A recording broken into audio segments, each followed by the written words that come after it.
السلام علیکم ورحمۃ اللہ۔ سامعین، 11 جمادی الثانی ہے، 15 جنوری ہے۔ خبر کا عنوان ہے نیتا علماء کے دربار میں۔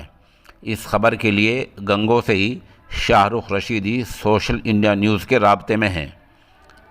وہ بتا رہے ہیں کہ مغربی اتر پردیش کے ضلع سہارنپور کے قصبہ گنگو میں واقع قدیم دینی ادارہ جامعہ اشرف العلوم رشیدی میں 2 دن پہلے سماج وادی پارٹی کے لیڈر اندر سین دعا کے لیے پہنچے۔ واضح ہو کہ اندر سین کو گنگو اسمبلی حلقے سے ہی سماج وادی پارٹی کا ٹکٹ ملا ہے۔ اندر سین نے اپنے قافلے کے ساتھ جامعہ کے محتمم و شیخ الحدیث جامع شریعت و طریقت حضرت مولانا مفتی خالد سیف اللہ قاسمی سے ملاقات کی اور اپنے جیتنے کے لیے دعا کی درخواست کی۔ مفتی خالد سیف اللہ نے اس موقع پر کئی اہم باتیں کہیں۔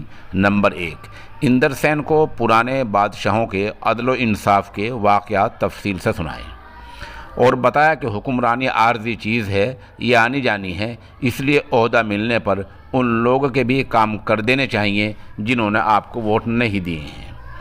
دوسرے کہ نیتا لوگ چناؤ کے وقت ہی ایسی جگہوں پر آتے ہیں اور پھر سب کچھ بھول جاتے ہیں۔